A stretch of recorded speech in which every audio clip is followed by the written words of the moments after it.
Diaper discipline. I remember in my formative years a time where my mommy and daddy treated me out to a drive-in movie. I was told that before we left I would have to take a bath. Before we left, Mom told me to take a bath. Once I had got out of the tub, I was to dry myself off and come into my parents' bedroom. "Mom," I said, "I need clothes." "Just come in to see me with a towel," she replied. When I had bathed myself, I went into Mom and she had a pile of my clothes on her bed. She also had one of my brother's Pampers pull-ups. "You need to put this on," she told me firmly, "because there won't be any bathrooms at the drive-in. So you can just go in the diaper." At that age, I was very embarrassed at the thought of wearing a diaper like a baby. I flatly refused. Mom told me to stop arguing and come to her and be diapered. I turned and tried to leave the room but Mom grabbed me. She placed me on my back on her bed. Then she grabbed and lifted both my legs up, placed one foot on each of her shoulders and held both my hands together with her left hand. Then she started to spank me with her right hand while I was in this position. At first, I looked directly into her eyes as she chastised me, but after a while, I closed them tightly and tried to pretend this wasn't happening. I thought it was so unfair to get a spanking for this. When she was done, Mom made me lift up my legs and she put the pull-up on me. Then she made me stand up on the bed like a baby and finished dressing me, socks, shorts and t-shirt. We went to the movie and Mom saw I was still upset. I don't know if she told Dad what had happened, but she had me sit on her lap for most of the show and in all honesty, it was pretty nice. The diaper's padding reduced the burning effect in my butt. The show ended and we went home. All the while I had really needed to pee, but I wasn't going to give in and do it in the diaper, which by the way was way too small for me. I don't think it would have absorbed enough if I had urinated in it. So I held everything in until we got home. When we arrived, Mom took me up to my bedroom. He made me take off my shorts and then she pulled the diaper off me. By this point, I was busting and ran into the bathroom to pee. I didn't even shut the door. Mom came in as I was still peeing and said sternly, "Come back into the bedroom when you are finished." When I got back to the bedroom, she asked sternly, "Why didn't you go in the diaper as I told you to? You could have really hurt yourself by holding in your wee-wee for so long. You never listened to me." This time, she grabbed me under my arms and lifted me up over the bed, and over her arm. I remembered the last time I had got a severe spanking in this position and was very scared. Mom spanked me much slower than she had before, but it was just as hard, and the gaps between her smacks gave my bottom a lot more time to appreciate the sting. Because it was summer, my bedroom window was open. I could hear my neighbor, Mrs. Francis, outside, talking. I knew that she heard everything that was going on as the sound of a boy getting spanked in my neighborhood was very common. She even spanked her own son, Gary, in the front yard once. One blessing was that Mom didn't spank me as long as she had the last time I was put in this position. I believe it was because she could see exactly how red my butt was getting and she knew when I had enough. Finally, she put me down and made me put my PJs on and get into bed on my back. She said, "Don't move, or roll over, or I will come back and spank you again." I knew there was no way I could survive a triple spanking, so I obeyed. Mom left my door open so she could easily check on me. I really couldn't believe she had actually given me 2 spankings in the same day. At the time, I thought it very unfair and cruel, but never expressed my feelings. I just lay there and tried to get some sleep, which with such a sore butt was very difficult. The next day, Mom told me to get up and come to the kitchen for breakfast. I didn't say much and she did all the talking. She told me, "You know, Eddie, when you need food, clothes, and medicine, I give them to you because I love you. Equally, when you need a spanking, I give it to you because I love you. Do you understand?" I answered okay, Mom obediently enough, but though I tried to understand. I didn't realize at the time that this was really a control and correction issue, and I would get many more spankings from my parents because of it.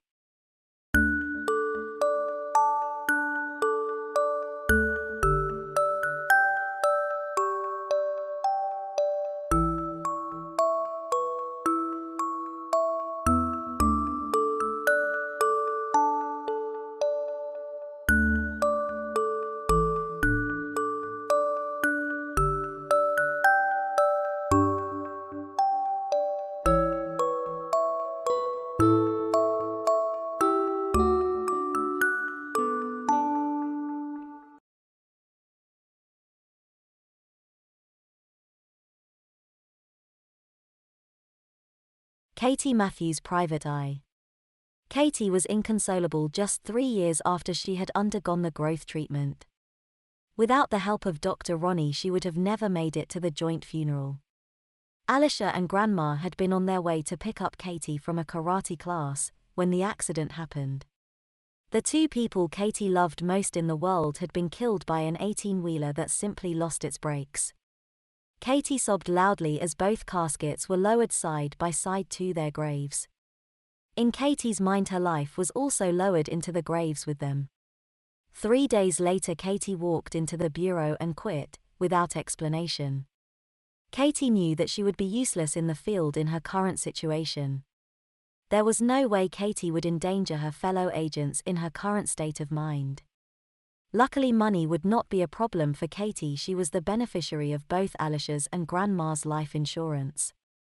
The amount was just over $400,000. The settlement from the trucking company would be twice that. Katy did the only thing she knew to do. She reverted to baby Katy and her nursery.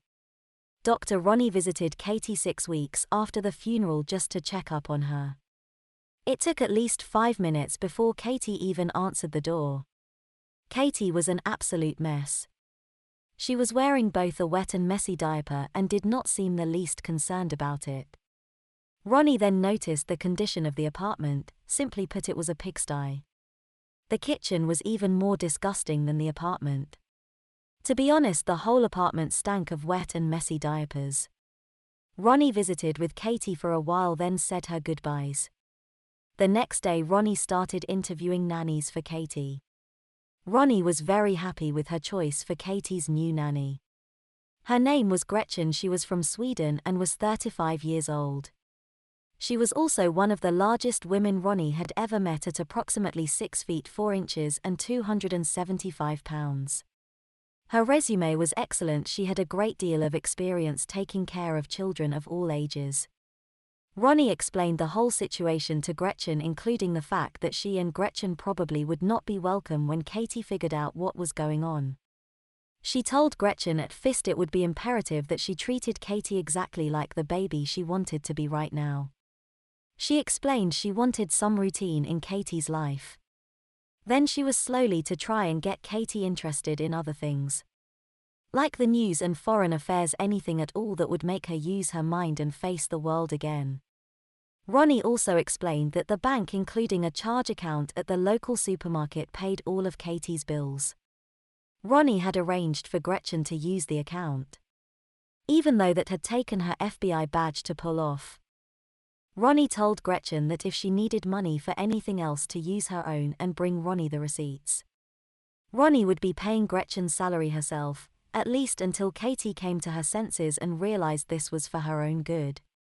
Ronnie grabbed her car keys and headed out the door to pick up Gretchen. Today was the day they invaded Katy's apartment. Ronnie had been ringing the doorbell for about 10 minutes and Katy still would not answer.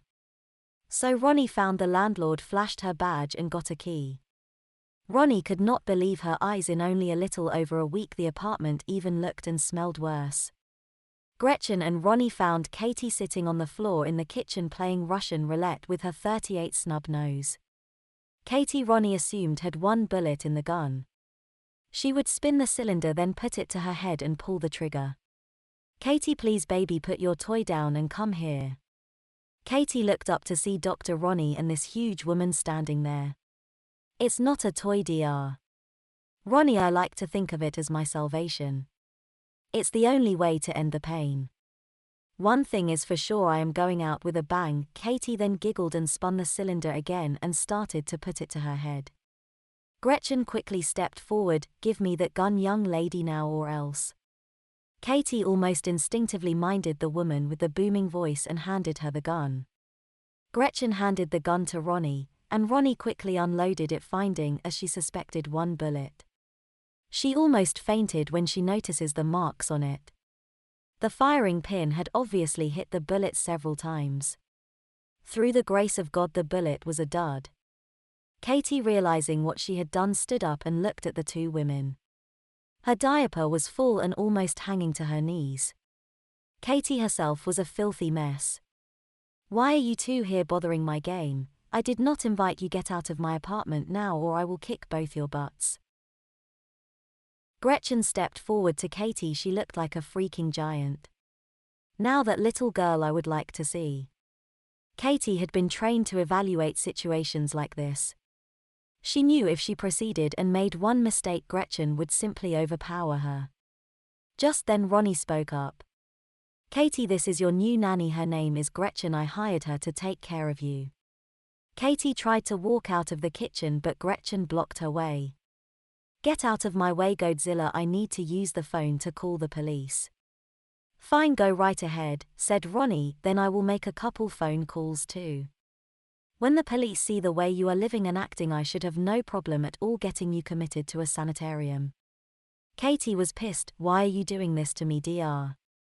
Ronnie? I thought you were my friend. Sweetie, I am not doing this to you. I am doing it for you, because I am your friend. Katy thought for a second before she spoke. Okay, then Godzilla can stay, but you need to leave. I will agree to Godzilla only if you promise to get the hell out of my life and stay out of my business. Just get the fuck out. A tear fell from Ronnie's eye. She knew that Katy did not mean what she was saying, but it hurt anyway just the same. Okay, Katy, I will go for now, but you had better stick to your bargain, or I will have you committed. No problem, just get the hell out, you bitch. If I had not met you, none of this would have ever happened. I would never have been in karate class and Grandma and Alicia would still be alive. Now get your ass out of my life. Ronnie composed herself long enough to ask Gretchen if she had any questions, and then she left the apartment. She cried all the way to her office. In her heart she knew Katy did not mean the things she said, but in a way they were true. Gretchen went to get her bags. When she turned around, Katy was standing in front of her. On second thought, Godzilla, I don't think this is going to work out. Why don't you take your bags and get the fuck out too? Gretchen just stared at Katy for a moment, then reached out and grabbed her. Katy struggled, but before she knew it, the big bitch had thrown her over her shoulder. She carried Katy into the nursery and then the bathroom. She put her in the tub and removed her wet and messy diaper. She then rinsed off Katy's butt and noticed the terrible rash she had. Katy was screaming and complaining the whole time, but at no moment did she actually go into fight mode with Gretchen. Somehow she knew if she did, Gretchen would simply kick her butt. Once Gretchen had Katy dried off, she picked her up again and carried her in the living room. Sitting on the sofa with a naked Katy sitting on her lap, Gretchen began to speak. Young lady, rather you like it or not, Nanny is now in charge. You will mind me or your behind will wish you had. Speaking of just that, your behavior with Dr. Ronnie and your language was totally unacceptable. I will not tolerate rudeness or profanity from the children in my care. Nanny then flipped Katy across her lap. This baby girl is so you will remember in the future. Nanny then gave Katy 10 sharp smacks across her bare bottom. Katy was bawling like a baby before Nanny's hand landed on her behind the second time. Nanny's hands were huge and strong. The pain in Katy's butt was incredible. It actually got better as the spanking continued because Katy's butt was becoming numb. Katy continued to cry even after Nanny placed her on her hip and carried her to the changing table. She had her head on Nanny's shoulder and Nanny was patting her back gently and trying to calm her down. Nanny actually walked her around the nursery for 5 or 6 minutes, almost chanting to her, "It's over, baby, it's over. Nanny's here to take care of you now. Go ahead, let it out." Katy suddenly realized that she was not crying any longer about the spanking. She was simply letting out the pain she had been going through for so long. She held Nanny's neck tightly and somehow sensed a security in her life for the first time in a long time. Nanny laid Katy on the changing table, then put the safety rail up and went to get one of her bags. She returned with the bag and opened it, revealing among other things the largest, thickest cloth diapers Katy had ever seen.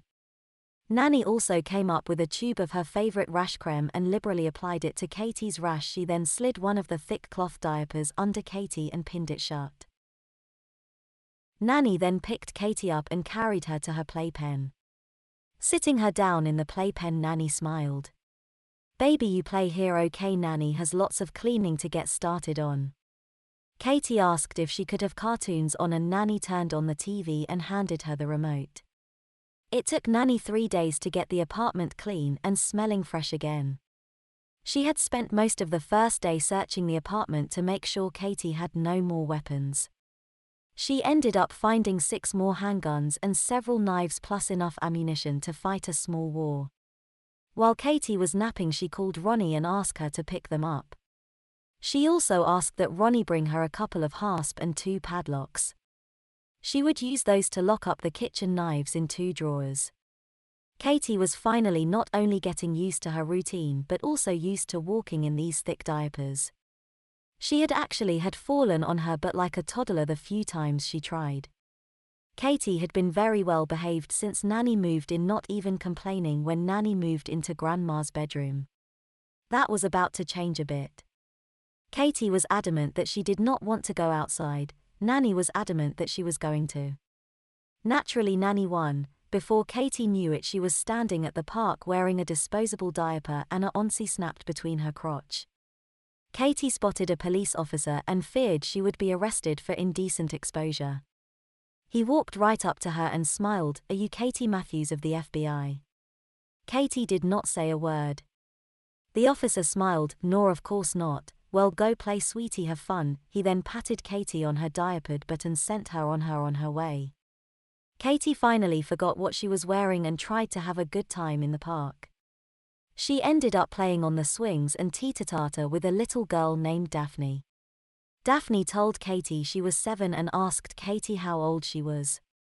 Katy had just turned 23 but told Daphne she was 13. Daphne simply commented that Katy was the first 13-year-old she had ever seen in diapers. Then they just went back to playing. Nanny checked her watch and then called Katy saying it was time to go. First she checked Katy's diaper. Finding it wet, she laid Katy down on the park bench and changed her. Katy cried the whole time. She had never been so humiliated in her life.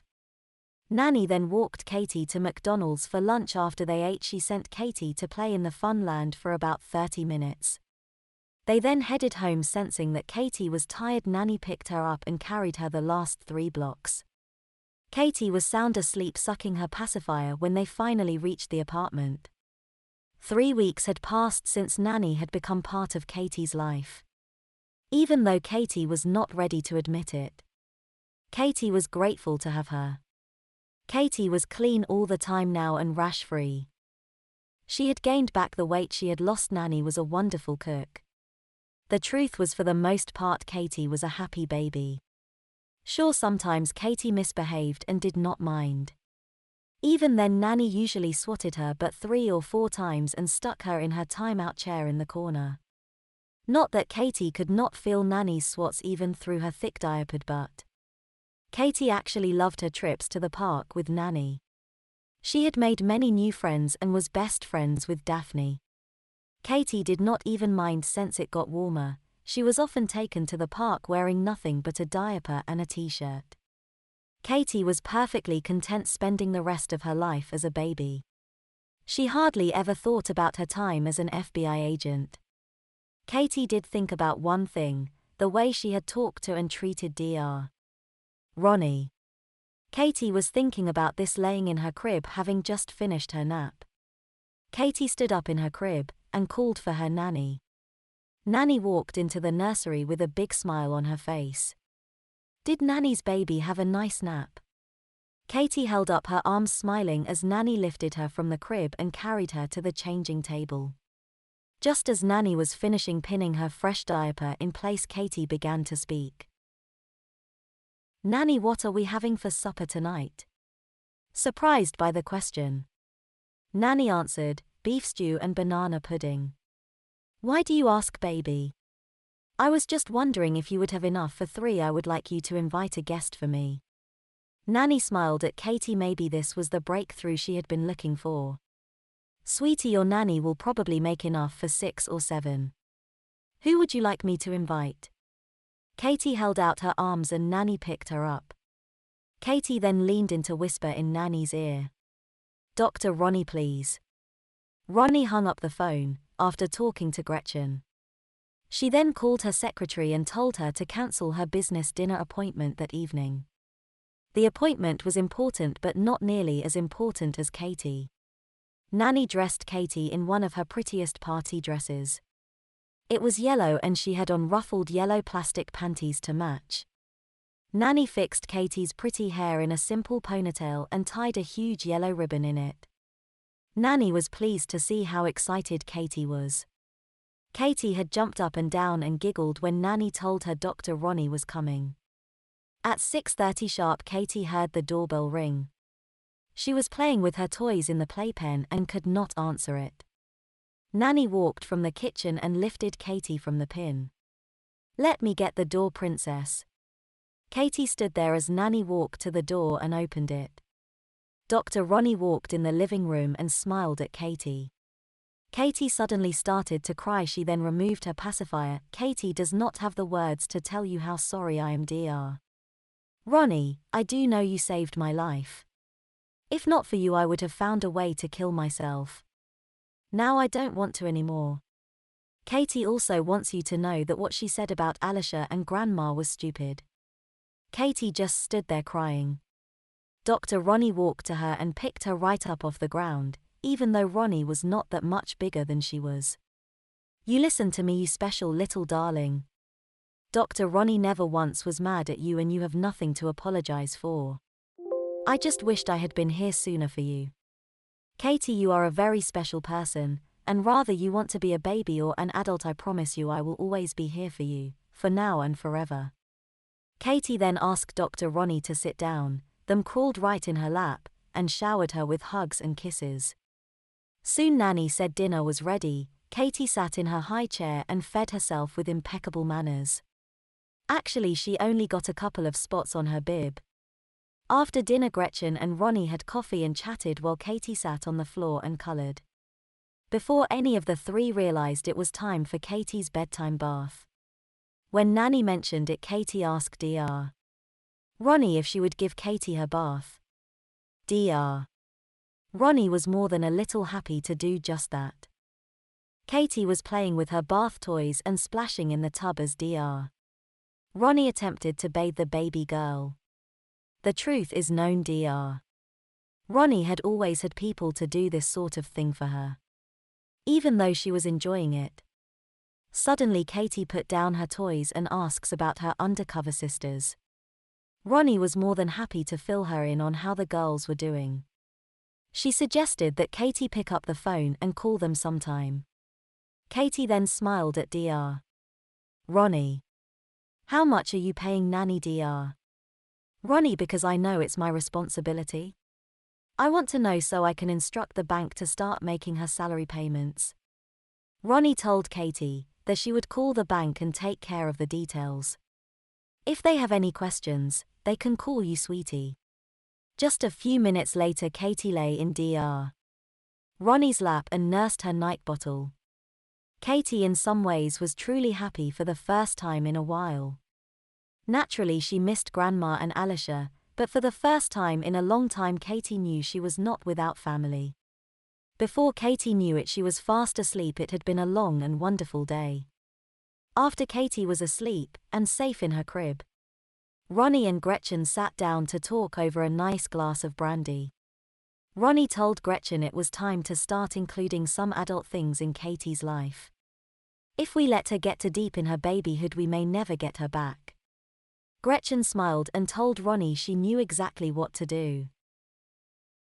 Over the next couple of months, Gretchen made some changes in Katy's daily routine.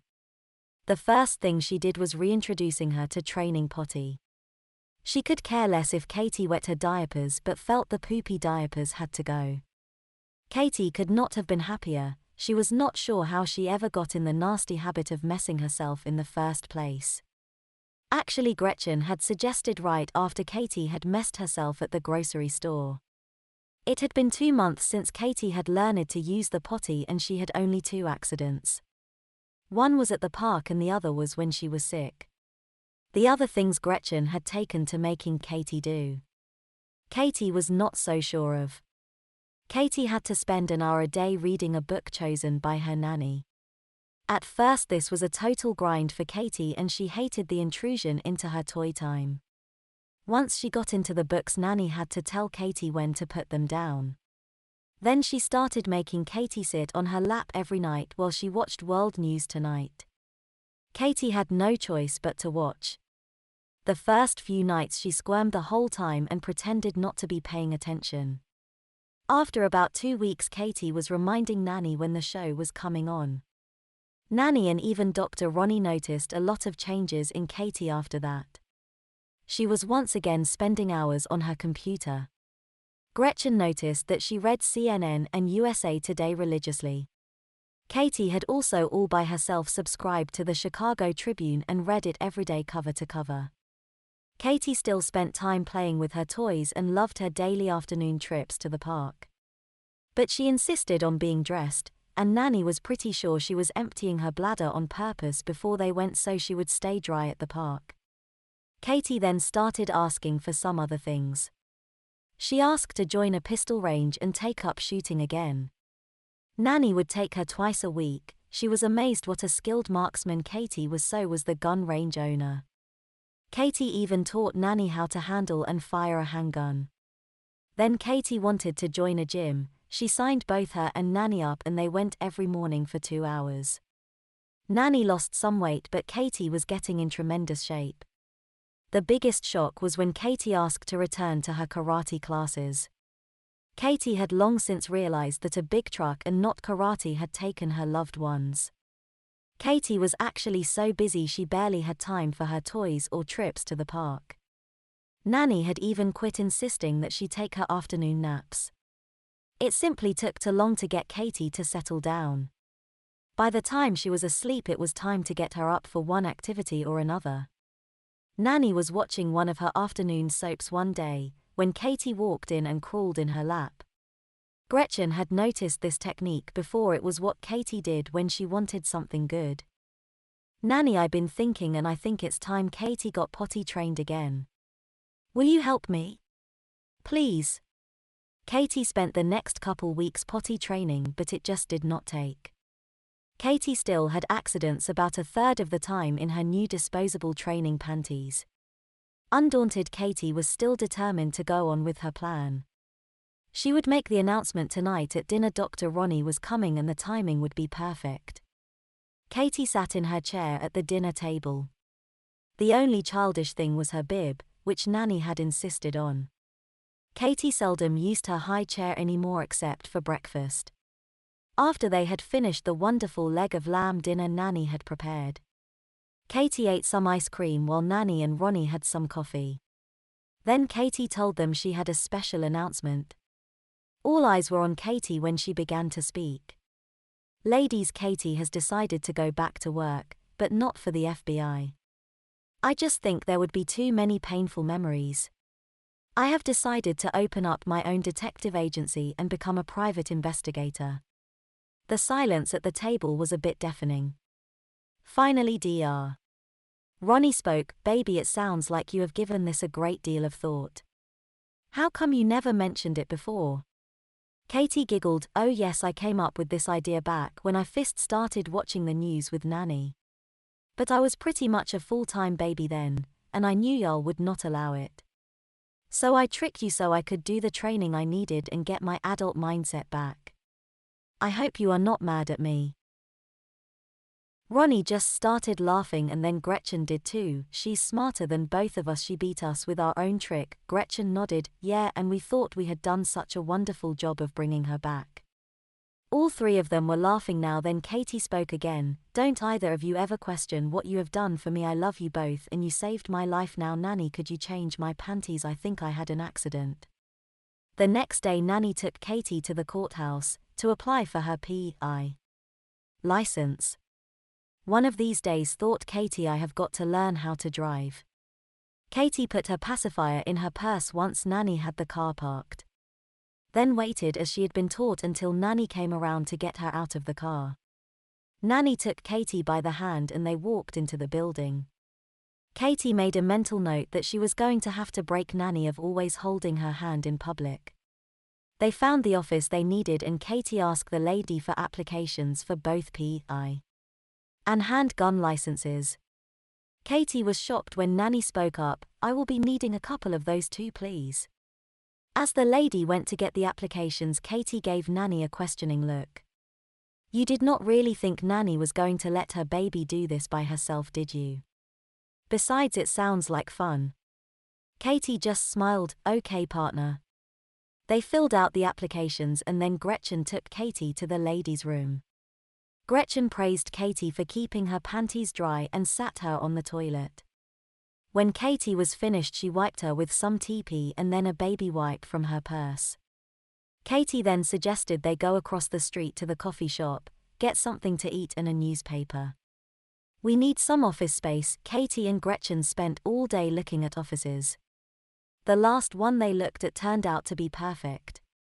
It was only 2 blocks from the apartment. It included 2 offices and a reception area. Katy thought it was perfect and Gretchen liked it because it was close to home. Katy and Gretchen signed the lease for a year without a second's hesitation. They had been told that it would take 3 days for the applications to be approved. Katy and Gretchen used this time to buy office furniture. Katy bought new computers for all 3 desks, even though Gretchen insisted she did not know how to use one. They also had to get business licenses and stuff like that. Gretchen was impressed at how efficiently Katy handled everything.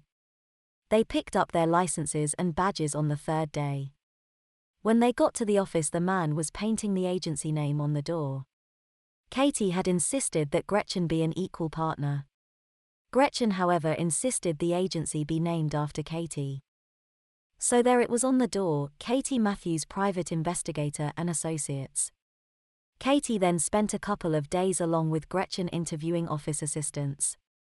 The girl they hired was Shelley Thompson. She was fresh out of college with a business degree. Her husband was still in law school. She was tall and gangly and talked all the time, but Katy and Gretchen both liked her right off. Besides, Katy had a feeling she could trust her. The next few weeks were boring as hell. It would be 2 more months before Katy's ad hit the yellow pages. She and Gretchen still spent a good deal of time in the gym, and Gretchen was now taking karate classes too. Gretchen also stayed home some of the time. Simply put, she had an apartment to take care of and keep clean. Katy would sit at the office and play computer games. She also spent time playing canasta online, with Shelley as her partner. Then one day she saw an ad in the classifieds. A reward was being offered of $10,000. It was for the capture of the people responsible for the abduction of the missing strippers. There had been 6 strippers abducted in as many months from several uptown strip joints. Katy had been following the case in the paper. This was just the sort of case Katy needed to get things rolling around here. Katy called the number listed and talked to a Mac Foster. He was the owner of a club called Baby Dolls. One of his girls had been abducted and he had put up the reward. Katy told him who she was, then gave him the phone numbers of Chief Masters and Dr. Ronnie so he could check out her credentials. Katy told him she would take the case for the reward, but she was going to need some help from him. They made arrangements to have dinner that very evening. Katy told Mac she would be bringing her partner. Katy then left Shelley in charge and ran home to talk to Gretchen. As soon as Katy told Gretchen what was going on, she slipped into nanny mode. She was upset with Katy for deciding to take the case without discussing it with her first. Young lady, if the police have no idea who is abducting these girls, how do you intend to find out? That's simple, Gretchen. I am going undercover. Gretchen knew exactly what Katy had in mind, and was having no part of it. What are you planning on doing, becoming a stripper? Exactly, how could I better? Stay close and watch the girls. It's the only way, the best way, don't you think? Katy Matthews, I should spank your rear for even thinking about this. If you think I am letting you take your clothes off in front of a bunch of strange men, you are out of your mind. This discussion is over, young lady. Call the man back and cancel the dinner. Don't forget to tell him you are sorry for wasting his time. Now Katy was mad, no, make that furious. Damn it, Gretchen, we are in this business as partners. If you don't want to take the case, that's one thing. But I will not stand here and let you pull nanny rank on me. As far as me being seen naked, that's bullshit too. How many times did you change my naked ass in the park? Katy stood crying in the corner and rubbing her very sore behind. Katy knew that she had not been spanked for arguing with Nanny but for her choice of language in doing so. Nanny had explained that carefully right before she blistered Katy's behind. Gretchen was in the kitchen, trying to make Katy some lunch, but it was taking forever. She knew this first job was important to Katy and maybe she had overreacted to the whole stripper thing. In Katy's eyes she was a professional. Katy had told her about working as an undercover baby and some of the things she had done. In Katy's mind this assignment was no different. She wanted to find out what had happened to those girls, and if they were indeed dead make sure it did not happen again. Gretchen walked back into the living room. Katy was still sniffling in the corner. She took a seat on the couch and told Katy to come to her. Katy walked to Nanny with her head bowed and crawled into her lap. Gretchen took her hand and lifted up her chin. Katy spoke first. "I am sorry, Nanny, for cursing at you. It won't happen again." Katy needs to learn to control her temper. "Well, young lady, if it happens again, I will wash your mouth out with soap on top of the spanking." Katy hugged Nanny's neck and said that she needed to go call Mr. Foster and cancel dinner. Now what kind of way would that be to run an agency? "You just remember at dinner tonight, to make sure you get me a job too.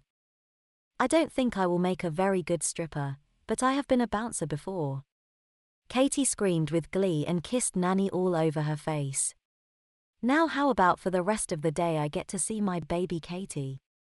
Katy nodded her head in agreement and Nanny carried her into the nursery and placed her on the changing table.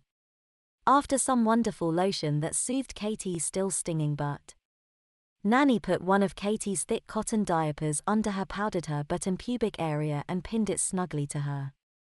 Nanny even got out the high chair to feed Katy her lunch and then sent her to play with her toys. Katy wanted to do some research on the case, but that could wait. Right now Nanny was exactly right. Katy needed some baby time. Mac Foster turned out to be a nice grey-haired man in his early 50s. Katy told him that she had not done all the research she needed to, but she wanted her and Gretchen to go undercover at his club. Simply put, it was the best way she knew to get a grip on what was happening. "Katy, your chief masters told me how you became an FBI agent, and that you were the best agent man or woman he had ever seen." He then asked Katy if she was sure she could strip in public. It was a good question, thought Katy. "Mr. Foster, I have spent a lot of time the last few years wearing diapers. I have training panties on right now, and to tell you the truth, they are a little wet. I am a bit nervous. I have been babied and had my diaper changed in more embarrassing situations than you can imagine. I know I can handle this." Mac Foster smiled. "I have no doubt you can, and I have an idea to make it easier for you. I think you should become Baby Doll's new baby girl. I want you to come on stage dressed as a baby. The crowd will love it and maybe I will even make a little money. You know the reward I am offering. Katy, I am going to double it. On top of that, I will pay you and Gretchen $1,000 a week apiece. Gretchen will be my new head bouncer. I am putting you in charge of everything that goes on at the club. You can start tomorrow night. Katy, I want you to spend a couple weeks with a friend of mine 24/7. She is going to teach you how to dance and act. She is a wonderful lady and will love having a young girl around." Katy looked at Gretchen basically for permission to agree. Gretchen thought about it for almost a minute. The table was silent. It was hard for the nanny in Gretchen to turn her baby over and have someone teach her to be a whore. Katy looked again at Gretchen. "Nanny, it will be okay, I need the training." Gretchen knew Katy was right and nodded her head. "Okay, Mr. Foster," Katy said, "looks like we got a deal." Just then Gretchen spoke up. "Mr. Foster, I like the idea of Katy having training, and honestly I can't wait to start my new job. The thing that would bother me is being away from my baby girl for 2 weeks. Do you think you could get the trainer to stay with us in our apartment? I will provide her with anything she needs." Mac Foster assured Gretchen and Katy he could work it out. "Money solves all problems, girls, and I will solve this one. Gretchen, you start tomorrow at 7. I will have Katy's trainer at your apartment tomorrow afternoon.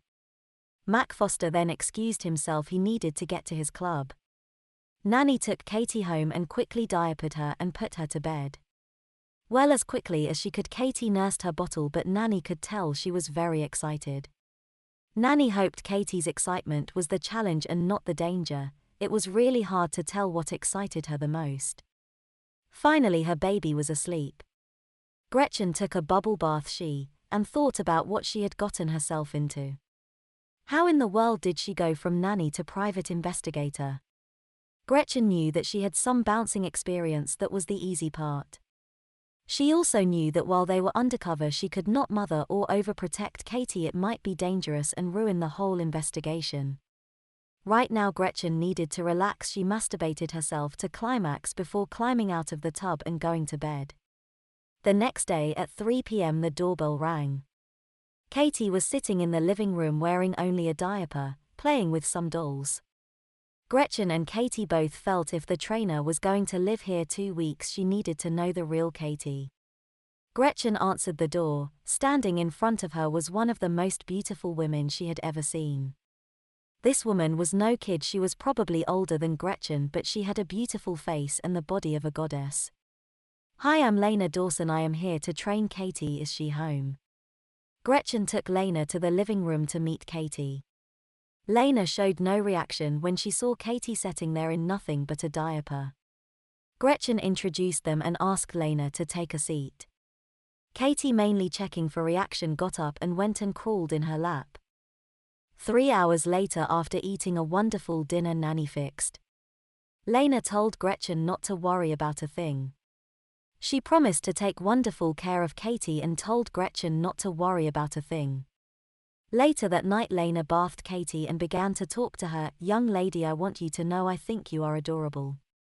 But I am not so sure about your baby side. I just don't know how the baby girl I am bathing is going to fit into the world of a stripper." Katy just continued to play with her toys. "I also don't understand how you can possibly act as a private detective, but I do have some questions for you. Do you know how to dance?" Katy shook her head no. "Do you know how to flirt with a man?" Katy shook her head no. "Have you ever been with a man?" Katy again shook her head no. Lena shook her head. "Is there anything you do know how to do, sweetie?" Katy shook her head yes. "I can kill you with my bare hands using 22 different methods. I can shoot a freckle off your face with a .38 from up to 100 feet away. I can assume any role you want me to play."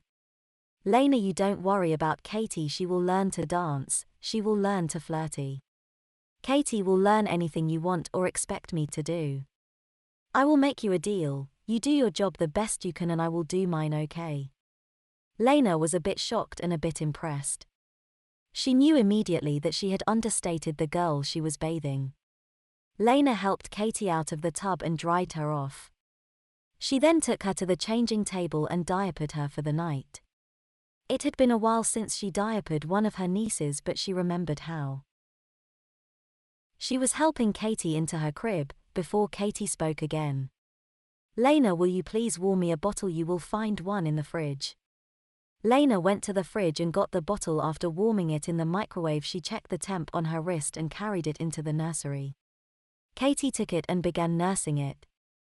Just as Lena was leaving, Katy spoke again. "Lena, you have a lot to teach me about being a stripper, but I think I have more to teach you about babysitting." Katy giggled for a moment, then resumed nursing her bottle. Lena left the nursery shaking her head. Why did she think this little girl was testing her? It was obvious the girl loved being babied. Lena was confused and a bit uncomfortable. It was only 9:30, but Lena knew she needed to get to bed. "I'll bet that little shit gets up early." Lena was right as she focused her eyes at the alarm clock in her room. It was 6 o'clock in the morning. Katy was already calling to Lena to get her up. Lena slipped on her housecoat and walked into Katy's nursery. "Good morning, sunshine. You got something against sleeping?" Katy giggled. "I got lots and lots to do today, but right now I need you to take this diaper off me so I can use my potty." I don't like doing poopies in my diaper. Lena lifted Katy out of the crib, removed her plastic panties and diaper and watched as the girl walked to the bathroom. Lena followed her, then lifted her up on the potty, which was sitting on top of her commode. She strapped the girl in and left to see about making herself some coffee. Just as she got the coffee on, she heard Katy calling her again. She walked back in the bathroom, undid the strap and lifted Katy off her potty. She then wondered why Katy was just standing there. Oh God, thought Lena. She then grabbed some TP. Katy smiled and bent over. Lena wiped her cute little butt. Lena then picked Katy up and carried her back to the changing table. She used a couple baby wipes to clean her some more, then asked Katy if she wanted a diaper or her trainers. Lena, let me try and explain this to you slowly. I am the baby when I am at home. You're supposed to make all those tough decisions. Katy giggled and Lena slid a nice thick cloth diaper under her butt. As she pinned it shut, she spoke. I suppose now I am supposed to feed you. Lena fixed Katy some bacon and eggs while she sat on the kitchen floor, sucked on her pacifier and played with a fire truck. Lena had a lot of doubts about Katy as she placed her in her high chair and bibbed her. Katy took the spoon Lena offered and began feeding herself. Lena could not believe how messy she was. When Katy finished, Lena wiped her face and hands. Okay, what now, little one? You want to go play with your toys? Katy giggled. First you get my morning bottle ready, and a pad and a piece of paper. 5 minutes later she was lying with her head on Lena's lap nursing her bottle. Then she told Lena to write what she told her down. Lena, your job is to keep me on schedule. We have limited time and a lot of work to do. From as soon as we finish our little meeting till 9:30 I am going to be doing research. From 9:30 until 10:30 you can give me my first dance lesson. From 10:30 till noon I am going to work on profiles of the kidnapped dancers. From noon till 2 I will have lunch and my nap. I don't like naps, but if Nanny finds out I skipped it I will get a spanking. From 2 till 5 I am all yours, we can dance some more. You can teach me to be a flirt, how to put on fancy makeup, anything and everything about the striptease business. Okay hun, that sounds great. What happens at 5? Katy giggled again. You fix dinner and then I play with my toys. That's basically how the day went. Lena was amazed just how fast Katy learned. After the first hour Katy was dancing better than some professionals ever could. She learned every step the first time Lena showed her. Gretchen got up about noon and helped Lena with lunch. She had not gotten home till after 3 am. Katy had a million questions and Gretchen answered each and every one patiently. When she had finished eating, Lena told her it was time for her nap.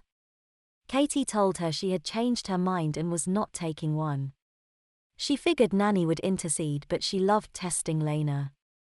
Nanny did not say a word, so Katy started to go to work. Just then she felt 2 stinging smacks to her thighs. Ow wow, yelped Katy. Young lady, I was not asking, I was telling. Now get you skinny little hinny in the nursery. Katy hurried off to the nursery rubbing her thigh and Lena followed with her bottle. Gretchen gave Lena a high five as she passed her. Katy and Lena had a lot of fun doing the makeup session. But Katy did giggle a lot when Lena was trying to teach her to flirt. Nevertheless, she was very impressed with Katy. She did have her doubts about Katy's safety. Teaching the girl for money was one thing, but Lena still had doubts about Katy being able to protect herself. She voiced these feelings to Gretchen and Katy. Katy asked why Lena cared. She was only getting paid to teach her how to be a stripper. That may be true, but I have my ethics, and if this is too dangerous for you I want no part of it. The next day, in total big girl mode, Katy took Lena to the pistol range. When she saw what Katy could do with a handgun, she was totally impressed. Then Katy took Lena to her dojo. Her instructor set up a match, Katy against 5 other people, men and women. Less than 45 seconds into the match, none of them were standing. Lena had to admit Katy was simply incredible. She was thinking that as she was changing Katy out of her soaked training panties. I got it, Katy screamed. Lena ran to her and asked, What is it you got, sweetheart? I found the common connection between all 6 girls. Actually, Lena, it's 3 things and I am not sure how they are connected. 1. All the girls are under 22 years old, 4 of them still in their teens. None of the girls was over 5'5" and from their pictures all were pretty petite. Most of all, none of them had any family. They all came out of reform schools and foster care. So how does this help us, little one? I don't understand. Well, Lena, 1, it helps me build my bio. It works for me that I am only 5'4" and petite. 2nd, for this gig I will pretend to only be 18 and I am an orphan. None of these things is much of a stretch for me. I assure you that one of these 3 things, if not all of them, is why the girls are targeted. The next week and a half Katy worked really hard learning her new craft. Katy would have to dance 2 different routines a night. The rest of the time she would dance on the bar or do lap dances. Lena choreographed 2 routines for her, both with original music. The first one found her on stage in a disposable diaper and a pretty pink nightie with a bottle of milk. She would have a blankie to play on and several stuffed toys. The second one, Katy would wear a little cowgirl outfit and cowgirl hat. She would have holsters and cap guns along with a rocking horse to ride. Lena told Katy to never take off her diaper, she needed to leave that for her mystique. Think of it as your G-string. If you wet it on stage, those are just bonus points. Katy went through both routines at home with Lena when she finished. Lena told her it was perfect. You start tomorrow night, baby, it's a Saturday and the place will be hopping. Katy was suddenly very sad and Lena noticed it immediately. What's wrong, baby? Are you scared? I thought you wanted this. Katy looked up at Lena with a tear in her eye. Katy's not scared, Lena taught me good. It's just that your job is done now, I just hate to see you leave. Katy then started to sob a bit. You silly little girl, Lena is not going anyplace. She is your new manager, and besides, who do you think is going to help Gretchen take care of you? Katy quit crying and giggled. Yes, she then jumped into Lena's arms. Katy took a deep breath when she heard her music start, then waited for the curtain to rise. She was sitting on the blankie wearing her disposable diaper and nightie, along with a big pair of fluffy house slippers. Katy's hair was in pigtails and ribbons.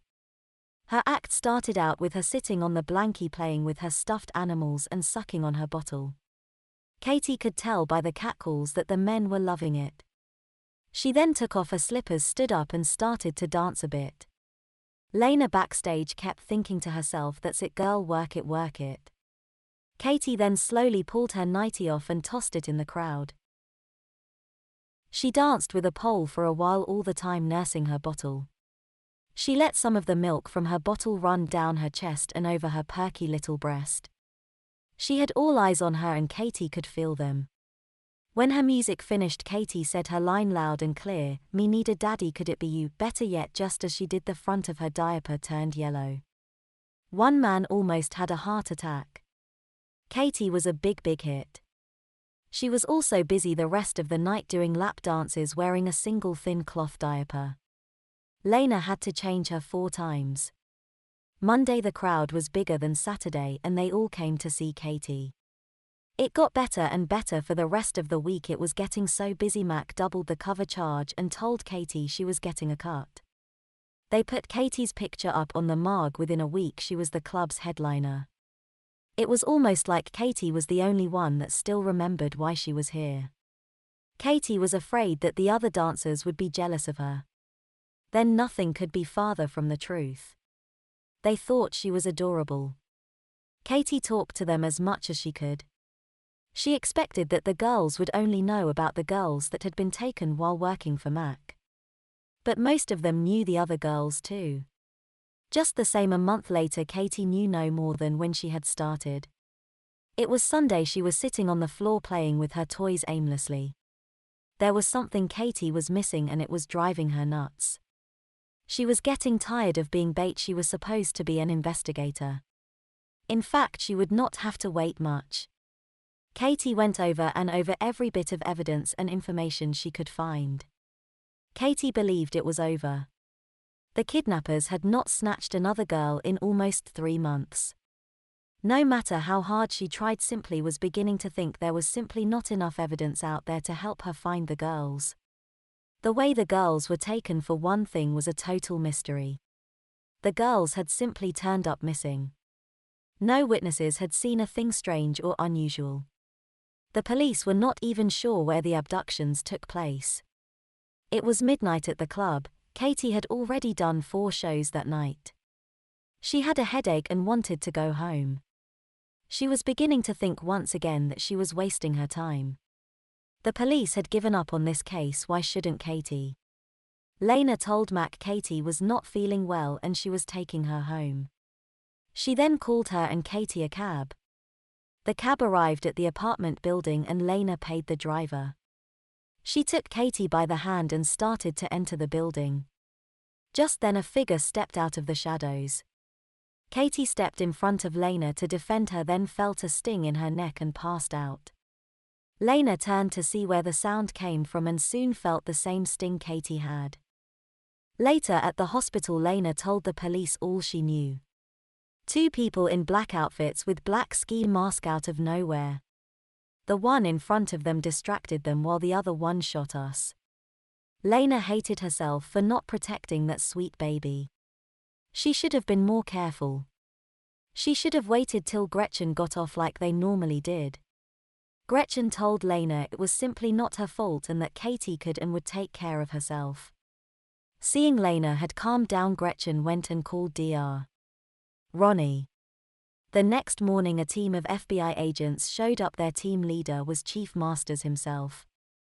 After they had gathered what little information the police had and interviewed Lena, the chief called his men together for a meeting. Listen up, people. These people have screwed up and they don't even know it. Our number 1 job is that we don't blow her cover. Somehow, someway, Katy will get us a clue as to where she is. I want rental cars checked, everyone you can find. I also want to know about every private plane that has left any airport within 100 miles of here. Sooner or later Katy is going to explode on these people. When she does, they are going to think they are in a world of hurt. I want to be there to help her. Remember, Katy Matthews in a couple short years was the most decorated female agent in bureau history. We don't lose our own people now. Get busy. Gretchen was thrilled to see Chief Masters and hear his speech. At least she knew finding her baby was in the best hands possible. Katy had waked up in a cloth bag in the trunk of a car. Her hands and feet were tied and there was tape over her mouth. The car stopped and then Katy heard the trunk open. 2 men still wearing ski masks pulled her out of the bag. My God, something reeks. What's that smell? The other masked man said it was probably Katy's diaper. They looked away for a second and Katy managed to rip her pacifier from its position pinned to her shirt. She tossed it in the trunk of the car. It don't matter, dude, as soon as we get her on that plane. We get our money and they can worry about her diapered stinking. One of the men picked Katy up and tossed her over his shoulder, saying, "Damn, that does stink," as he carried Katy towards the plane. Once on the plane, Katy was strapped in a seat, and Katy watched a tall blonde woman hand them an envelope. They left and she quickly closed the door, took a seat herself. 3 or 4 minutes later the plane was airborne. As soon as it was, she got up and walked back to Katy. "Now listen to me, young lady, and listen to me good. The cabin to the cockpit is locked. You can get in there and neither can I. They don't know what I look like and I don't know that they look like. That's the way they like it. They have no idea even what they are transporting. I assure you that they are the type men that don't care. I am telling you this because I intend to untie you and change that diaper. I just want you to understand that even if you somehow overpower me, you're going nowhere. I will tell you this: if you try, I will punish you severely." She then untied Katy's face and hands and untapped her mouth. To her surprise, Katy did not say a word. The lady walked Katy down to the bathroom entrance and removed her pants and diaper. The diaper had leaked and the pants were stained. She then used several Kleenexes to clean her and laid her down on the floor. She then, using a folded bath towel and 2 safety pins, diapered Katy. I have 3 more of these towels and we only have a 7-hour flight. So we should make it. As far as where we are going, all I know is a private island in the Atlantic. As for what they want with you, I have no idea. My job is to deliver you like I did 6 other girls. I never even get off the plane. All I really know is that they pay me very well. By the way, sweetheart, what's your name? Katy, using her best baby voice, told her. She then started crying and saying over and over she wanted her mommy. Katy's plane was just landing on the island when one of Chief Master's men found a pacifier with a pink ribbon tied to it, in the back of a rental Taurus. By telephone, Lena assured him that it was definitely the color of the one Katy was wearing. The man that rented the car had used a fake driver's license and his credit card had the same fake name. Then again, it was his billing address that busted his ass. 2 hours later, an FBI SWAT team led by Chief Masters arrested both men in a suburban home. They found the dart gun, the black outfits and ski mask. They also found an envelope with 20 grand in it. Later, with a promise of a reduced sentence, they agreed to tell what they knew. The problem was they did not know much. They were small-time hoodlums that were always contacted by phone and paid in cash. The only thing of real importance they could tell was the type of plane and the tail number 7705. Within an hour they were on the way to the airport where the plane was kept. Of course, when they got there the plane had not returned yet. Meanwhile, back at the island, the blonde had handcuffed Katy right before the plane landed. When the plane landed, Katy was handed over to a man about 6'5" and 240 pounds. He handed the woman an envelope, then put Katy in the front seat of a Jeep and drove the short drive to the house. It was a big, beautiful house. As Katy was taken into the house, she saw several girls swimming in the pool naked. She recognized them from their pictures. Katy was led into a large study, finding an older woman sitting behind a desk smiling at her.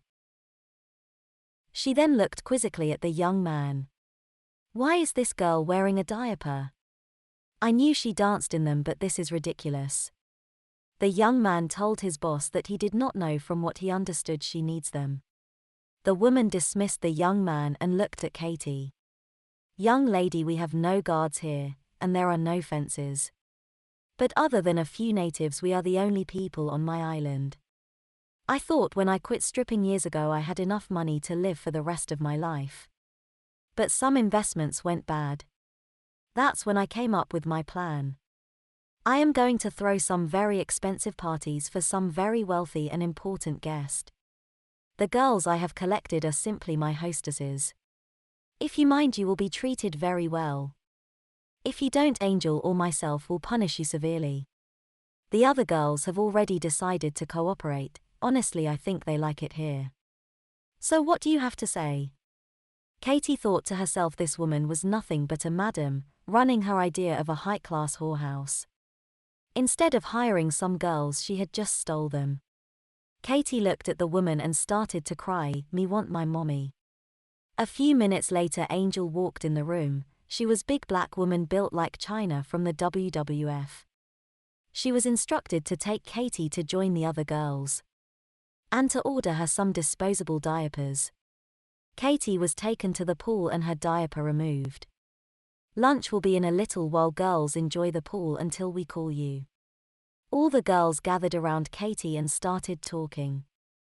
They told her to mind whatever she did and that Angel had a mean streak.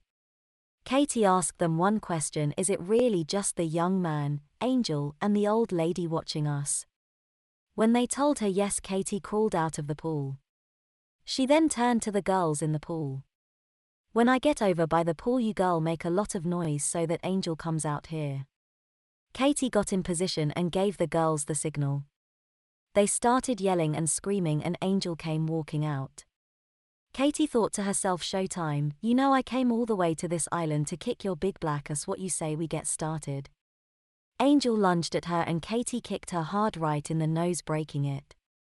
She then took out Katy's right knee. The whole fight only took a couple of minutes. Actually, Katy was disappointed. Katy told the girls to get some rope, gag the bitch and tie her up. She then went to find the young man. He was in a room playing pool when Katy walked in. "Hi, can I play?" Katy said, picking up a cue. He was explaining to Katy that she was not supposed to be in there when she broke the cue over his head. Katy thought it was funny when she handcuffed him to a leg of the table, with the cuffs he had taken off of her. Katy then had the girls drag Angel in the game room and told two of the girls to go tell Grandma that Angel had fainted. The woman followed the girls to the game room and almost passed out when she saw what Katy had done to her goons. "Lady, do you want to sit your ass down in the chair while the girls tie you up, or do I have to kick your fat old ass?" She sat down and the girls quickly tied her up. "Who the hell are you, young lady?" Katy just smiled. Katy Matthews and Private Eye. Katy and the other girls found some clothes and some towels to use as diapers for Katy. Then they found a phone and Katy called Gretchen. Nanny almost died laughing when Katy told her what had happened. She then told Katy that a jet full of FBI agents were on their way and should be there in a couple of hours. Katy and her new friends were having a party by the pool when Chief Masters raided the house. Katy just smiled and hugged and kissed him. "I figured you'd be showing up fast enough. Thanks for coming to get me, Chief."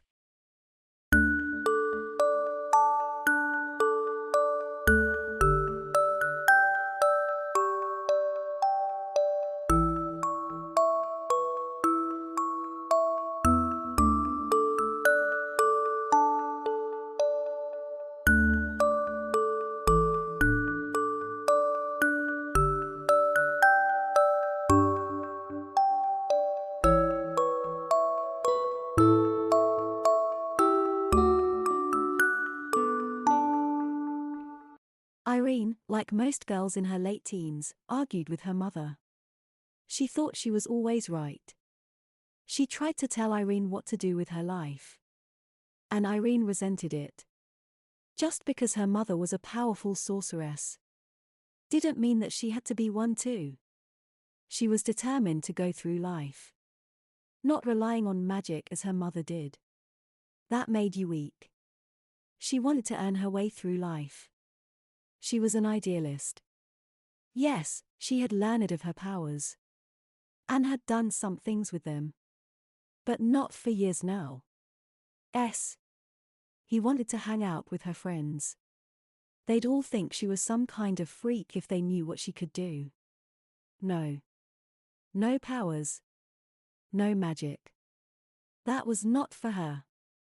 And having her mom always nagging her to work on developing her powers, well, that just made her even more determined not to ever use them again.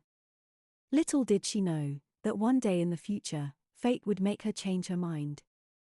Irene was at a party with a bunch of kids from her college, where she was a freshman. It was awesome that the cool kids had asked her to party with them, and her friend Laura too. They were having a blast.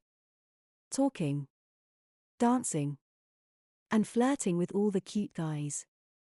Being a college party, a lot of the parties were drinking. Laura and Irene were underage though, so they abstained at first.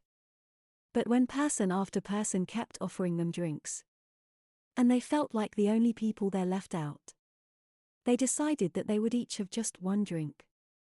That would be safe. A cute guy named Randy brought them glasses filled with a fruity red liquid. "What's this?" said Laura. "Juice, rum, some other stuff. They're good." The girls drank up. It went down easy. But it had a kick.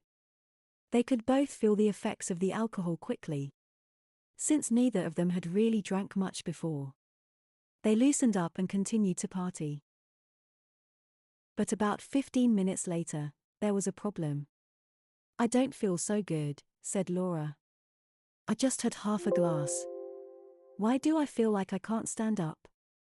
I need to lay down. I need to go to sleep." "I feel like that too," said Irene. "My eyelids are like lead." "Here," said Randy, with a smile on his face. "Let me take you to my room so you can lay down." He put Irene in his arms, and she slumped forward into them. Another boy was with Laura, taking her away. Irene thought it was sweet, how he was taking care of them. But when they got to his room, he locked the door. That caught her attention. And after he laid her down, he started undressing. Irene wanted to scream out. But her body was all but paralyzed now. She could feel herself starting to slip into a deep, deep sleep. This boy, who she had thought was so nice, was going to try to take advantage of her. And someone was doing the same to Laura. Instinct took over. Despite her vow never to use magic again, Irene just did it. She magically transformed the powerful drug in her system into a harmless saline solution. Then she did the same for Laura, who she sensed was in the next room. She was still laying there, pretending to be asleep. She wanted to be really sure of Randy's intentions before she did something. She waited until he came over to her and tried to pull down her skirt. Then she did it. She rose up and cast a very powerful spell on him and the boy in the next room with Laura. First, she immobilized Randy so he could not move. Then she made his friend come to Randy's room. She let him in and locked the door again. You have committed a great crime. Trying to drug and take advantage of two young helpless girls. You will pay for this. Both young men wanted to scream out, but they were frozen. Something really weird was going on, and their eyes betrayed their inner fear. They were spooked. I place a curse upon you both. They both shook with fear. What was she doing to them? When you do see a girl, you will be overcome with an overwhelming desire for one thing, to wear panties. Only that thought will be with you, and you cannot get it out of your mind. Panties? That didn't sound too bad. But having an inner desire to wear them, that was not good for a guy. Randy didn't want to believe it. But he couldn't move. He couldn't do anything.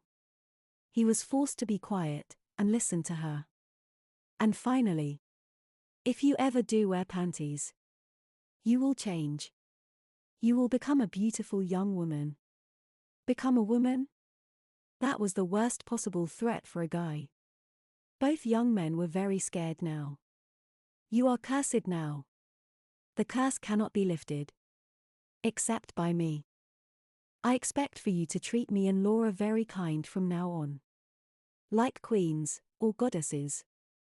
And if you talk to anyone about the curse, other than each other, you will immediately become women. Do I make myself clear? They both stood mute. Oh, that's right. You're both powerless to move. Because I control you. Goodbye, boys. I wonder if next time I see you, you will be girls already? She laughed and walked out of the room to find and comfort Laura. Irene, what happened? I think they drugged us, but then all of a sudden, it wore off. Yes, we were lucky. Let us get out of here, said Irene. They left to return to the girls' dorm, where they would hang out with the other co-eds and talk all night. Dude, I can move again, said Doug. Me too, said Randy. What was that? What did that chick do to us? I don't know. I don't believe in curses. But how did she just wake up like that? And we were like frozen and stuff, and couldn't move. I don't know, dude. Maybe she's right. No way. Look, let us go round up some babes, and see what happens to us. She said we won't be interested in girls anymore. So let us see. Good idea. They went back out into the party. There were plenty of hot college babes there. Randy looked at one with long red hair. She was wearing a little black dress, and he got a really good look at her parts. She was hot. But he didn't feel anything. Normally, seeing a foxy babe like that would get him interested right away. But nothing. He tried looking at the blonde, staring at her long legs and her tight little skirt. Nothing. He began to panic. Doug was having the same problem. None of the girls dancing were doing a thing for him. Something was very wrong. But worst of all, there was a thought that entered his head. He saw the hot babe in the red miniskirt, and he thought one thing. I want to wear her panties. When he thought that, immediately something came over him. He was excited by her. This wasn't by her panties. He was interested by thinking of wearing her panties. It was just like that girl said. When she cursed him. Inside, Randy was discovering the same thing. He was really interested by the thought of wearing the panties from the babe he was scoping out. He couldn't stop thinking about it. He just had to get her panties and put them on. At any cost. Dude, what are you think of? Whispered Randy into Doug's ear. That chick. I want to wear her. Yeah, me too. This is bad, dude. Really bad. To try and get their minds off of wearing panties. They tried returning to their rooms. But now that the thought was in their heads, they just couldn't get rid of it. Like when you're thinking of some stupid song, and it keeps playing over and over in your head. They both kept thinking more and more about wearing panties. Both Doug and Randy went back out to the party.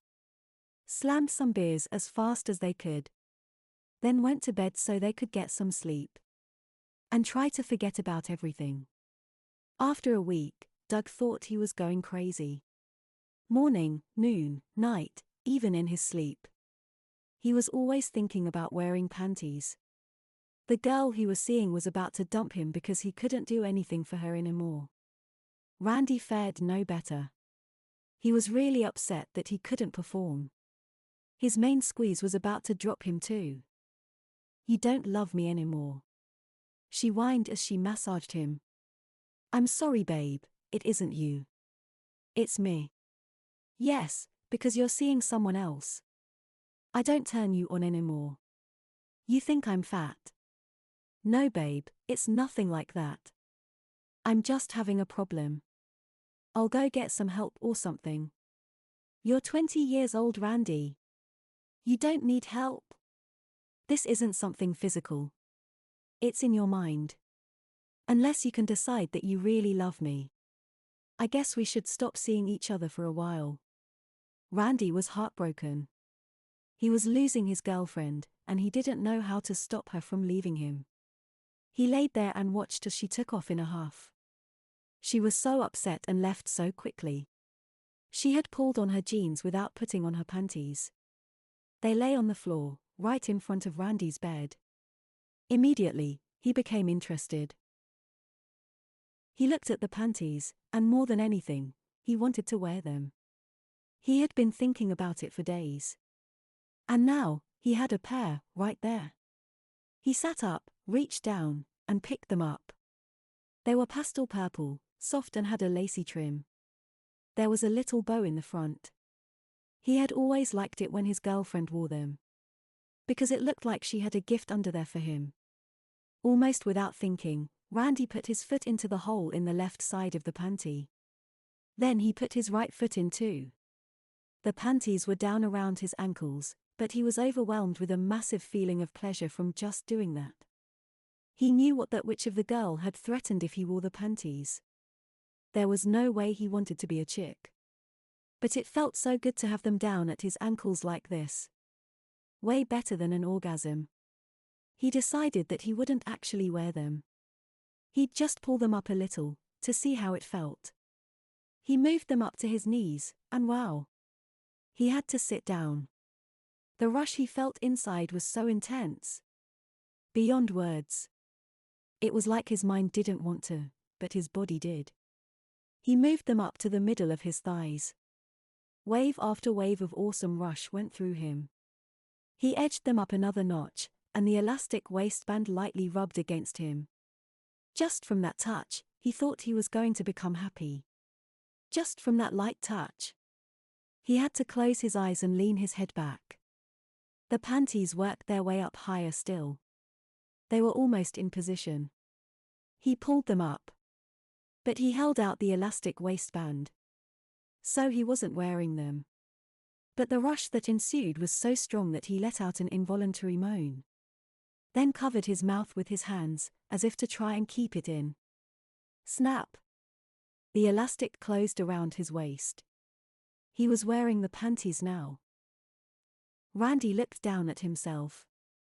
His normal man-style behavior was becoming rather strange. His panties now appeared to be propped up. He reached down to take them off before it was too late. However, his arms were stuck at his side, and they would not move.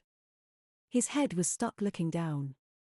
And the tent pole, which was once his pride and joy, could be seen rapidly shrinking. Smaller. Smaller.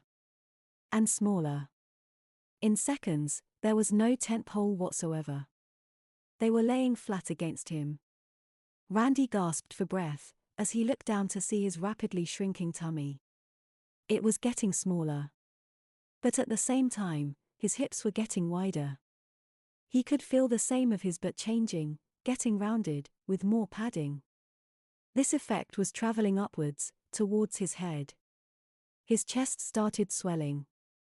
Slowly at first. Then faster and faster. His nipples got larger. The dark ring of color around them spread out bigger and bigger. All the time this was taking place, the mounds of flesh on his chest got bigger and bigger. They seemed too large now. Why weren't they stopping? A temporary tightness hit Randy on his throat. As his Adam's apple disappeared, and the length of his vocal cords shortened, so that his voice would now be much higher in pitch. His chin felt funny. His jawline was changing.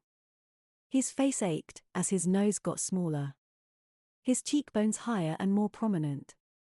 Even the shape of his face around his eyes was changing. He couldn't see himself in the mirror.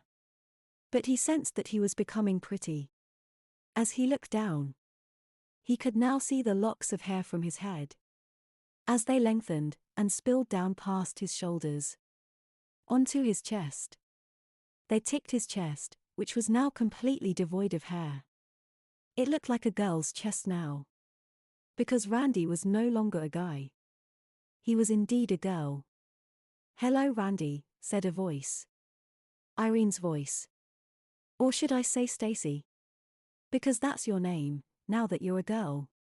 She wasn't there, but he was hearing her voice in his head. "Take off your panties, Stacy," she said. His hands went down and pulled off the panties. Then he put his hands over his large breasts, feeling their weight.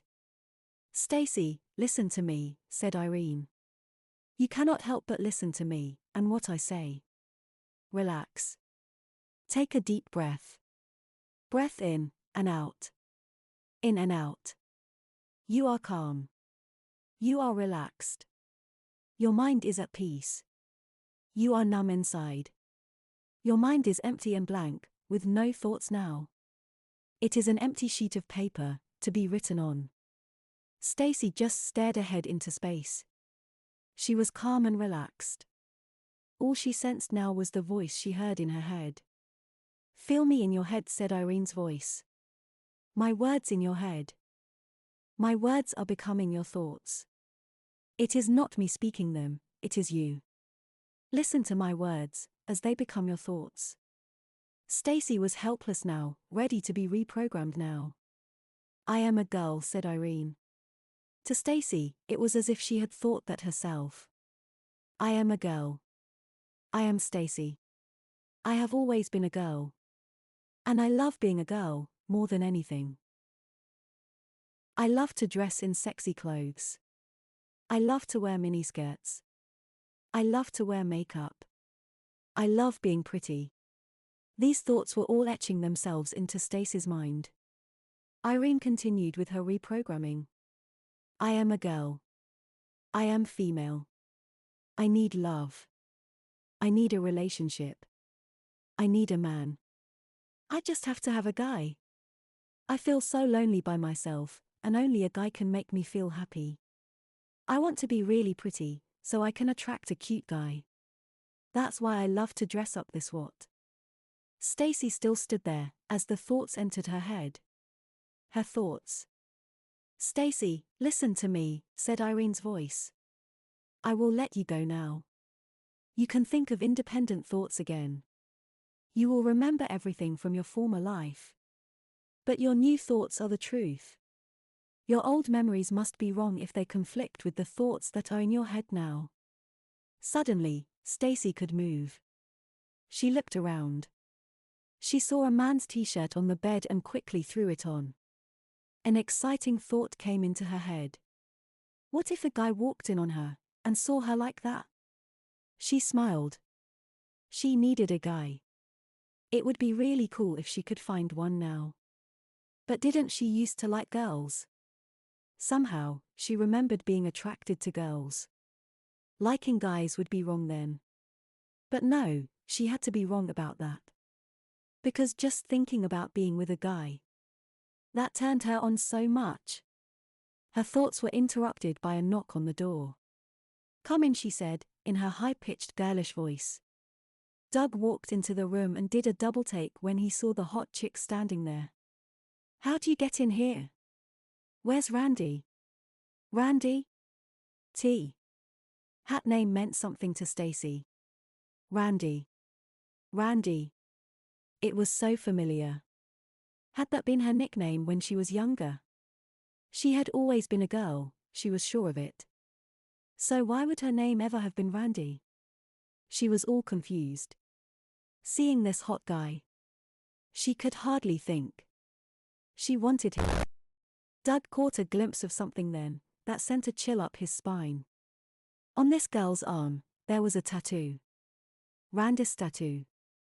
They had gone out and gotten them together. He would recognize Randy's tat anywhere. It had to be that one. No, it couldn't be. Randy wouldn't have worn panties and let himself be turned into a woman by the curse. No way. "Miss, can you turn to the side? I need to see your knee." "What's the matter, Doug? Don't you recognize your old pal Stacy?" she said. Doug looked at her knee. She had the same scar that Randy had. It was from when they were freshmen, and Randy played on the softball team. He had blown out his knee and had an operation. That was his scar and his tattoo on this girl Stacy. "Stacy, do you remember going on the road trip to state last month?" "How could I forget?" gushed Stacy. "We got so wasted." "What did I do that night?" "You went with this chick and you dumped me. I had to bum a ride home." The two stared at each other. Doug knew for sure now. This hot chick named Stacy used to be Randy. And for her part, Stacy stared back at Doug. They used to be best friends. She was sure of it. But it was almost as if she had been a guy, because of all the things they had done together. But she was a girl. She was confused. How could she know all these things about him? What was wrong with her? She was twirling her hair with her finger as she looked down. She had stepped on the panties laying on the floor. She picked them up so she could put them on. "Don't come near me with those," said Doug to her harshly. "What? They're just panties." "They won't bite," said Stacy. "Get away from me," said Doug, completely terrified. "What, afraid of a girl?" giggled Stacy. She walked closer to him, her huge breasts almost touching him. She wanted him badly. She was getting wet. "Oh baby, take me. I'm yours," she said. She took a step back to the bed, removed her t-shirt, laid back, and spread her legs wide. Doug stared on in amazement. This was the hottest chick he had ever seen in his life. And she was offering herself to him. He should have been interested, but he was unable to maintain manhood. All he could think of was wearing her panties. That, and the fact that this chick used to be Randy. That bothered him a bit, too. "Your panties," he said, trying to explain to his friend. "They excite me." "Oh, you like them," she replied. She tossed her panties in Doug's direction. "No," he screamed, as he ran from the room. "What got into him?" said Stacy. She shrugged her shoulders. "This is the boys' dorm." She would just go door to door. There had to be some guys here, and they would all want her. She would be happy tonight. She was going to bag herself a guy. Irene smiled. Now she knew. As soon as she sensed that Randy was now playing for the other team, she knew that he was the follower, not the leader. His fate was bad enough, but it would go down worse for Doug. She wouldn't be as nice and as kind to him. He organized it, so he would suffer far worse than Randy had. But for the next 2 weeks, Doug managed to evade her trap. He was smart enough or strong enough to still be out there, and contain his urges. Irene knew it was just a matter of time. However, she decided to tip the scales, by going to a website, where she enrolled Doug in the Panty of the Month Club. For a fee, which she paid, they would send a different sexy panty to him each month, in a brown paper bag. She paid extra for rush delivery, so it was only 2 days later when his first panty arrived. Doug wondered who had sent him a package. Maybe something from home. He opened it up, and reached inside to pull out the contents. He looked down, and found that he was holding a pair of panties in his hand. The thing he had been trying to avoid at all costs, he was holding them. And he was already aroused beyond description. Doug's hand trembled, as it touched the soft silky material. He gasped for breath as they saw the white lacy edges.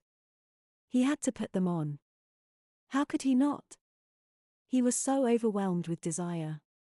He was already pulling down his pants. He wanted to stop, but he couldn't make himself. It was like making yourself stop falling, after you've already gone over the handlebars on your bike. It was useless to resist any longer. He could not.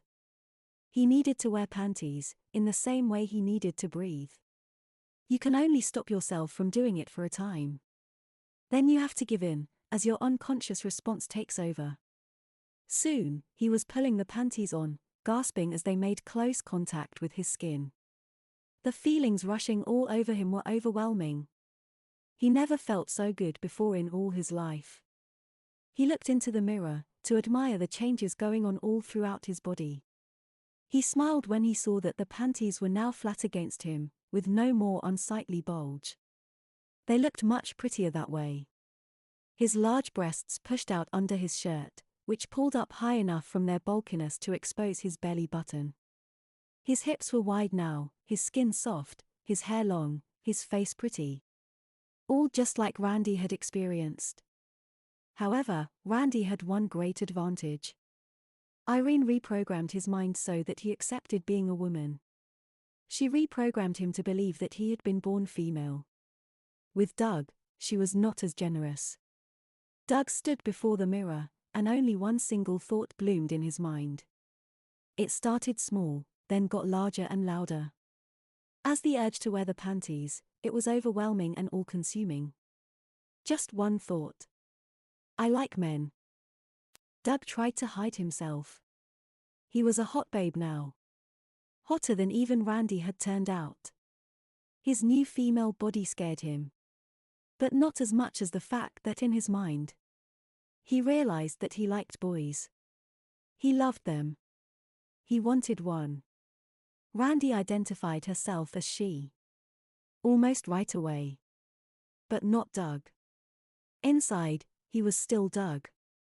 Only his body was female now. And his preference for a partner.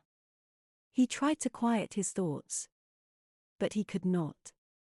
Even alone in his room. He got all hot and bothered. Just from thinking of guys. Seeing his male underwear on the floor got him excited. Thinking that there would be a naked guy nearby. He was completely gone. The new thoughts ringing loudly in his head. And he couldn't handle it. It was a double blow. Losing his manhood and his body. Along with now desiring to be with a man. Overpowered by estrogen and other female sex hormones. He could not control his unbelievably strong emotions now. And he burst out in tears. He had to do something. Maybe it would help to talk to Randy. Randy had just gone through the same thing, and had become Stacy. She seemed to have adjusted. How did she do it? A few minutes later, Stacy arrived at the door. There was no hint about this vibrant young woman. That she had ever been male. Doug looked at her. not believing that she had once been his male friend. "Look at me," sobbed Doug. "Look what happened to me." "Cool," said Stacy. "Cool? What do you mean? I'm a guy. But my body. Your body is really cute. A lot of girls would die to have a gorgeous body like yours. You are everything that most of us wish we could be." "You say we. Like you're a girl." "I am silly. Just look at me." "But don't you remember being a guy?" "Well, sort of. But I remember growing up as a girl. So I think those are false memories. The male ones, that is." "No. You were a guy. We were friends.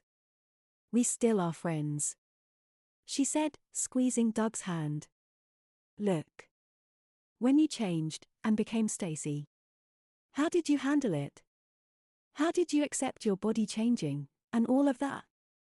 "Well, every girl who goes through puberty has a stage where she hates her body. But over time, as you grow and start to become a woman." "No. I mean changing from male to female. How do you adjust to that?"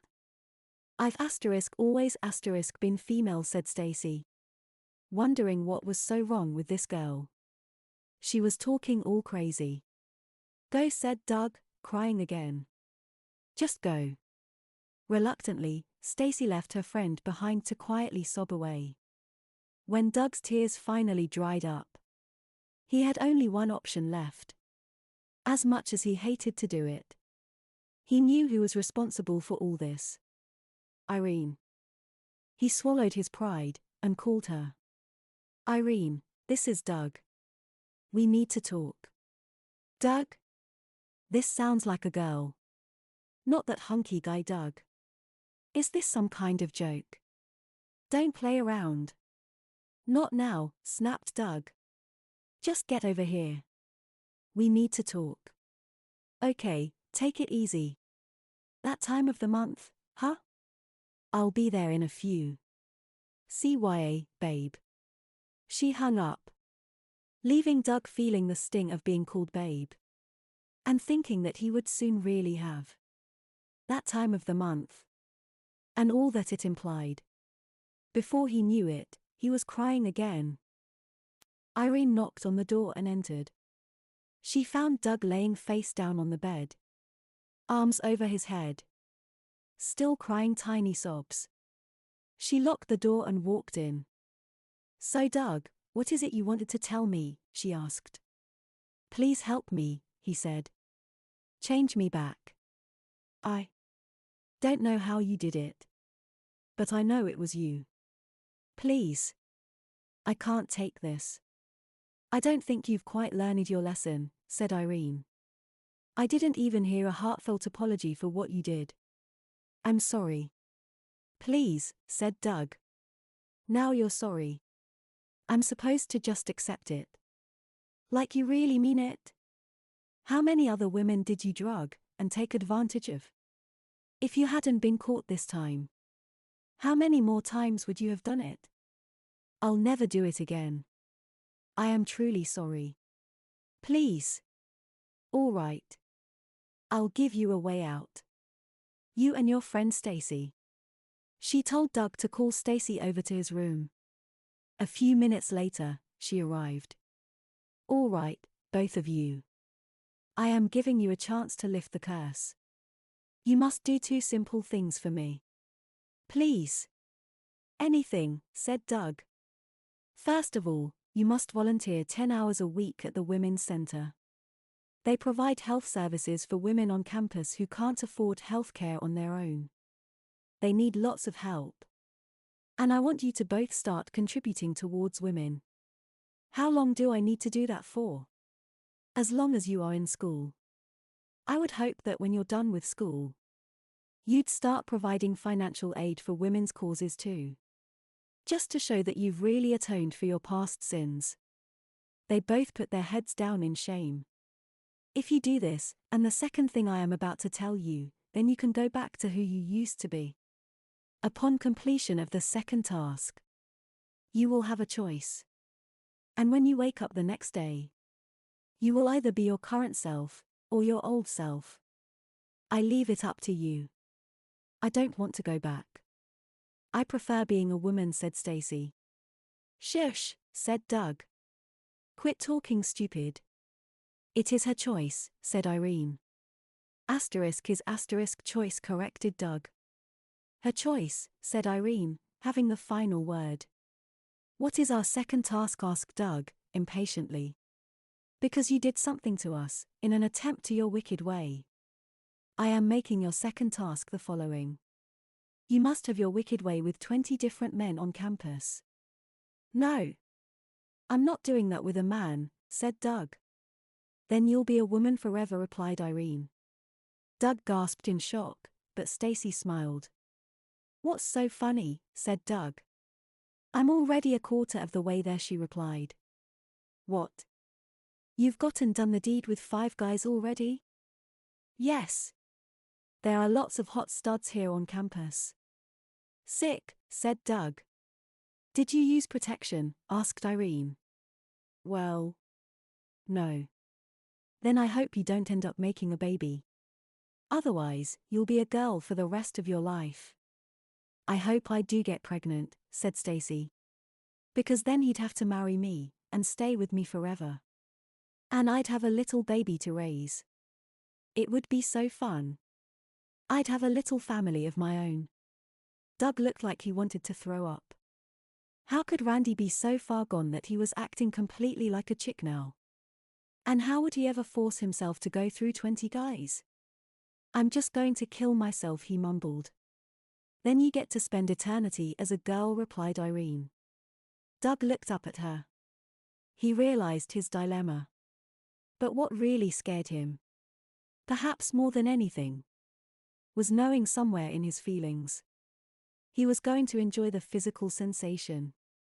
That crushed his mind, sending him reeling, as he tried his best to resist the feminine thoughts, feelings, desires and urges that his new body was experiencing.